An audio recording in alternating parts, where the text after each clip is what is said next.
একেই বলে চোরের 10 দিন গৃহস্থের একদিন। এই প্রভাত বাক্য যেন অক্ষরে অক্ষরে মিলে গেল। গৃহকর্ত্রীর বুদ্ধিমত্তায় ধরা পড়ল ভাড়াটিয়া চোর।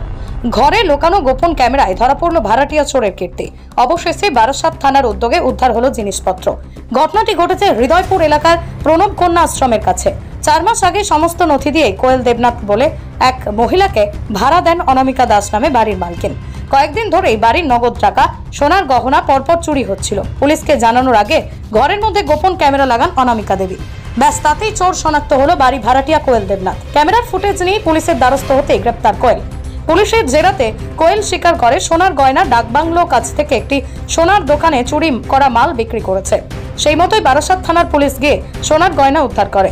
অনামিকা দাস জানান, প্রথমেই নগদ 10,000 টাকা এবং পরে 77,000 টাকার সোনার গহনা চুরি যায়। পুলিশের ভূমিকায় খুশি অনামিকা দেবী ও তার পরিবার।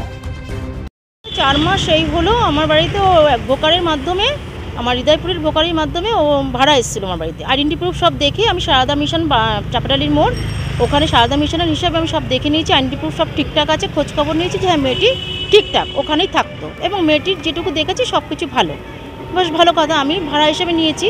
এবার আমার 2টো বাচ্চা প্রতিবন্ধী, আমি স্পেশাল চাইল্ডসের মা।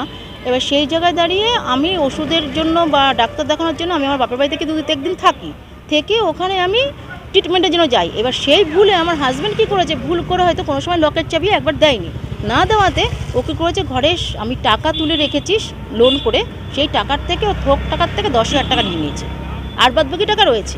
ব্যাস গেল। আমি যে কে নিল করে নিল খুঁজে বুঝতে পারছি না। আর ওকে আমি এতটা ইনোসেন্ট, আমি ওকে ধরিও নি, ভাবিও নি যে ও নিতে পারে। যাই হোক গেল।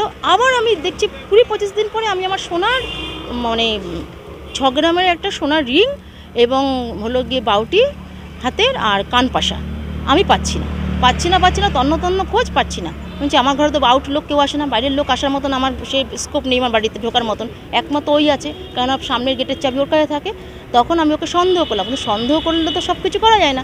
এবার আমি চিন্তা করলাম থানায় যে আমি একটা ডায়েরি বা এফআইআর কিছু একটা করবো, প্রমাণ তোমার কাছে চাইবে। আমি তার নামে বড় যদি বিনাই করে, আমি কী করলাম, লুকিয়ে গত মঙ্গলবার আমি একটা সিসি ক্যামেরা বসালাম, এমনভাবে বসালাম যেন কারণ নজরে না আসতে পারে। আমার বাড়িতে কাজের বউ আছে, সেও তো করতে পারে। আমি রাখার পরে দেখলাম ঠিক মঙ্গলবার রাখলাম, বুধবার দিন আমি সকালবেলা আমরা 3:15 সময় বেরিয়ে গেলাম বাড়ির থেকে। ঠিক 4:46 দেখছি আমার ঘরে ঢুকে লক খুলে ও আমার সমস্ত জিনিস সোনা দানা সব নিয়ে সমস্ত কিছু নিচ্ছে বক্স থেকে। আজকে না, আমি বুধবার দিনই ওকে থানাতে অ্যারেস্ট করিয়ে তারপরে স্যার গিয়ে বাড়িতে অ্যারেস্ট করেছেন বুদ্ধিমান, রাত্রেবেলা অ্যারেস্ট করানো হয়েছে। আমরা লিখিত সমস্ত জমা দিলাম। আজকে যে সোনার দোকানে আমার সোনাগুলো নিয়ে বিক্রি করেছে, এই ডাকবাংলো কি আচিন্তনা কি ওল্ড গোল্ড, ওখানে বিক্রি করেছে। সেই দোকানে যাওয়া হলো যে আপনি কেন উইদাউট আধার কার্ডের বিনিময়ে শুধু কেন নিয়েছেন, তার বিল কোথায়, ক্যাশ মেমোর তার বিল তো নেবেন, সোনা কিনেছেন আপনি, এই সমস্ত ওনারা চার্জ করলেন পুলিশ, বারাসাত থানার পুলিশ। তারপরে বললেন যে না, আপনারা চুরির মাল এভাবে নিয়েছেন, 5 টাকার জিনিস 25 পয়সাতে নিয়েছেন, আপনারা এখন আমাদের সাথে থানায় আসতে হবে। ওনাদেরকে নিয়ে আসলো। ওনার মালিক বলছে 2 ঘন্টার মধ্যে আসবে, দোকানের মালিক।